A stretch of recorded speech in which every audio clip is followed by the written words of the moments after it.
So, we are currently reading Philip Pullman's Grimm Tales.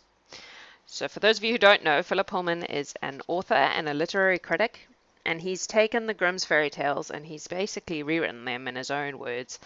Um, and because he's delightful, he's chosen some of the really bizarre, obscure ones that you may not have heard of before.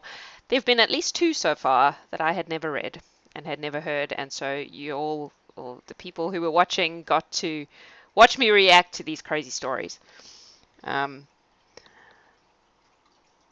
Maybe in and out. Oh. I'm glad you're here. That's awesome. Yeah, so they're very strange stories. This one is called The 12 Brothers, and I have a feeling I do know what story it is, but I'm not 100% sure. So we'll see how we go. Are you ready for this? The 12 Brothers. Once there were a king and queen who lived together happily and ruled their kingdom well. They had 12 children, and every single one was a boy. One day the king said to his wife, "You're carrying our 13th child in your womb. If she turns out to be a girl, then the other 12 must die. I want her to inherit the kingdom and all my wealth." This king is a bit peculiar.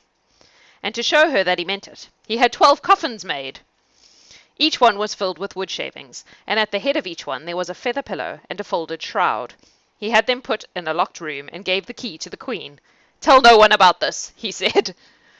For fuck's sake. These people are crazy. Fairy tale people are crazy. The mother sat weeping all day long, until her youngest son, who was called Benjamin after the boy in the Bible, asked, "Mother, why are you so sad?" "My dear child," she said, "I can't tell you." But he wasn't satisfied with that answer. He gave her no peace until she unlocked the room and showed him the 12 coffins all in a row with the wood shavings and the pillows and the folded shrouds. Weeping as she spoke, she said, "My sweet Benjamin, these coffins are for you and your brothers. If this child I'm expecting is a girl, you will all be killed and buried in them." It's a great thing to tell your child. Fucking hell. Benjamin embraced her and said, "Don't cry, mother. We'll run away and look after ourselves."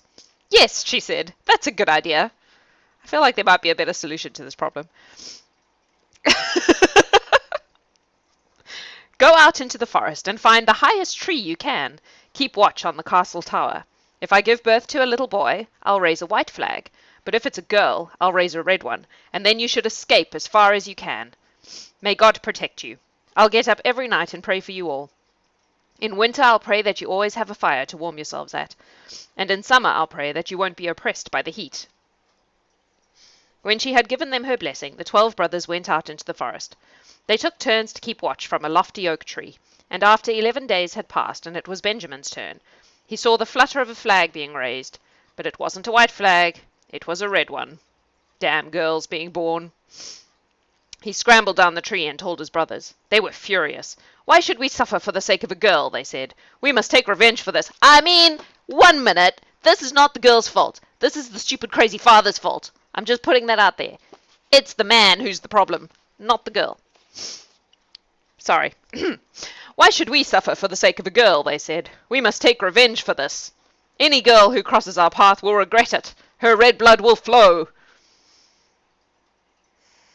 Apparently the sons are no better than the father, though. They set off deeper into the forest, and in the deepest, darkest heart of it they found a little cottage. Sitting outside it, with her suitcase packed, was an old woman. "Here you are at last," she said. "I have kept the cottage clean and warm for you, and I've planted 12 lilies here outside the window.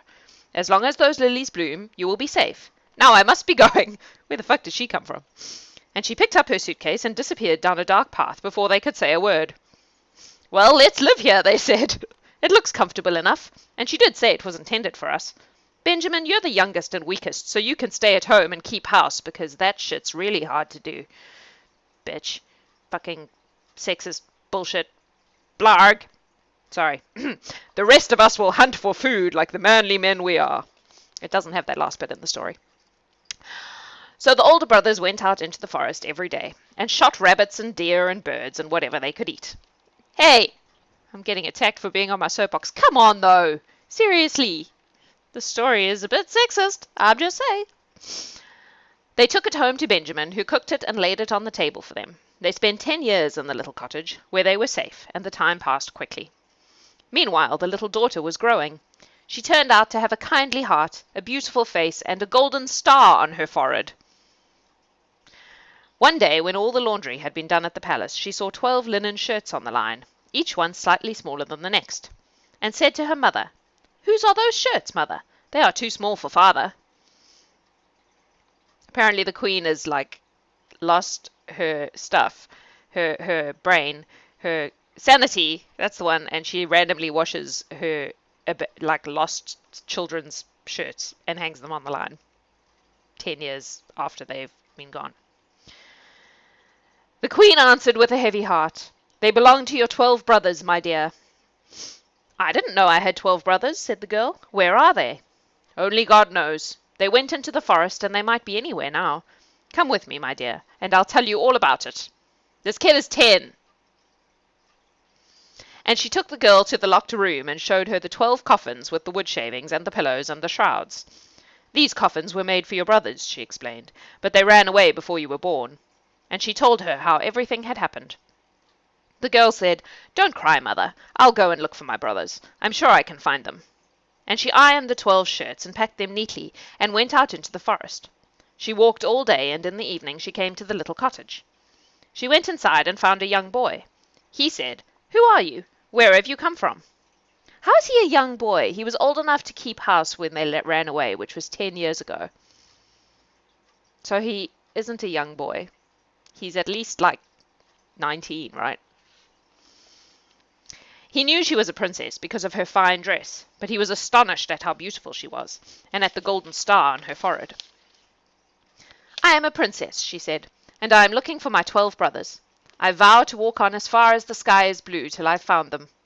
And she showed him the 12 shirts, each one slightly smaller than the next. Benjamin saw at once that this girl was his sister, and said, "You've found us. I'm your youngest brother, and my name is Benjamin." She wept for joy, and so did he. They kissed and embraced lovingly. But then he remembered what his brothers had vowed, and said, "Sister dear, I have to warn you. My brothers have vowed that every girl they meet must die, since it was because of a girl that we had to leave our kingdom." She said, "I'll willingly give up my life if I can free my brothers from their exile." "No," he said, "you shan't die. I won't let it happen. Sit under this tub till our brothers come home, and I'll make it all right." So she did. When they came home from hunting at nightfall, they sat down to eat and said to Benjamin, "Any news?" "Don't you know?" he said. "Know what? You've been in the forest all day long, and I've been here at home, and yet I know more than you do." "Know what? Tell us." "I'll tell you," he said, "as long as you promise that the next girl you meet shall not be killed." By this time they were so curious that they all cried, "Yes, we promise. We'll be merciful. Just tell us." Then he said, "Here is our sister," and lifted up the tub. The princess came out in her royal clothes, looking so lovely with the golden star on her forehead, and everything about her was delicate and fine and perfect. They all wept with joy, and embraced her and kissed her, and they loved her at once. From then on she stayed at home with Benjamin and helped with the housework. Of course she did. The 11 older brothers went out into the forest every day and shot game, deer, and pigeons, and wild boar, and the sister and Benjamin prepared it all for the table. They gathered food for the fire and herbs for the pot, so that supper was always ready as soon as the others came home. They kept the house in order and swept the floors and made the beds, and the sister always did the washing and hung up their shirts, each one slightly smaller than the next, to dry in the sunshine. One day they had prepared a fine meal, and they were all sitting down to eat when the sister thought that some parsley would taste very good sprinkled over the stew. So she went outside and gathered a bunch from the little herb garden. And then she saw 12 fine lilies growing by the window, and thought she would please the brothers by bringing them in to decorate the table. But the moment she cut the lilies, the cottage disappeared, and the 12 brothers were changed into 12 ravens that flew away over the trees with a dismal cry and vanished. The poor girl was left standing in the little forest clearing, all on her own. I feel like they should have warned her about the lilies, right? This always happens in fairy tales. Just frickin' tell people about the thing that you shouldn't break or hurt or damage or whatever, and then nobody gets turned into ravens. She looked around in dismay, and saw an old woman standing close by. "My child, what have you done?" said the old woman. "Now your brothers have been changed into 12 ravens, and there's no way of changing them back." "No way at all?" said the girl, trembling. "Well, there is one way," said the old woman, "but it's so difficult that no one could ever do it." Tell me, please," said the girl. "You must remain silent for 7 whole years, neither speaking nor laughing. If you speak a single word, even if it's in the very last minute of the very last day of the very last year, it will all be for nothing, for your brothers will all be killed by that single word." And the old woman hurried off down a dark path before the girl could say another word. But she said in her heart, "I can do it. I know I can do it. I'll redeem my brothers. See if I don't." She chose a tall tree and climbed up high among the branches, where she sat spinning some thread and thinking, "Don't speak, don't laugh." Now it happened that sometimes a king came hunting in that part of the forest. This king had a favorite greyhound, and as they were making their way along a path, the hound suddenly ran to a tree and started barking and jumping up at it. The king followed, and when he saw the princess with the gold star on her forehead, he was so struck by her beauty that he fell in love with her, that he fell in love at once. He called up and asked if she would be his wife. She didn't say a word, but she nodded, and he knew she'd understood. He climbed up the tree to help her down, put her on his horse, and they went home together. Bet you watch me. Yeah, absolutely. The wedding was celebrated with great joy and festivity, but people remarked on the bride's strange silence. Not only did she not speak, she didn't laugh either. However, the marriage was a happy one. But after they had spent some years together, the king's mother began to speak evil of the young queen. She would say to the king, "That wretch you brought home with you, she's no better than a common beggar. Who can tell what wicked things she's thinking of? And she might be a mute, but any decent person can laugh from time to time. Anyone who doesn't laugh has something on their conscience. You can be sure of that."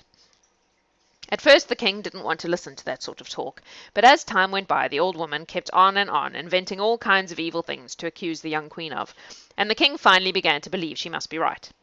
The young queen was arraigned before a court packed with the old woman's favourites, and they didn't hesitate to sentence her to death. Sentenced to death for not speaking. A great fire was built in the courtyard where she was to be burned to death. The king watched from an upstairs window, tears flowing down his cheeks, for he still loved her dearly. She was tied to the stake, and the red fire was already rising higher and licking at her dress, when the last moment of the 7 years passed. And then 12 ravens flew down, the sound of their wing beats filling the courtyard. As soon as their feet touched the ground, they became her brothers again, and they rushed to the fire, kicking the burning logs this way and that, and untied their sister's bonds, and brushed off the sparks that were beginning to set her dress alight. They kissed and embraced her, carrying her away from the stake. And as for the young queen, she was laughing and talking as well as ever. The king was amazed.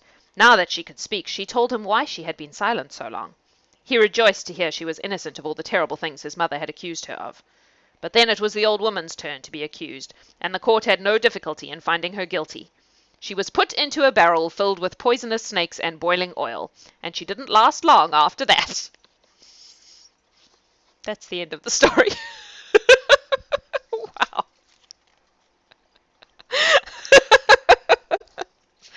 Poisonous snakes and boiling oil.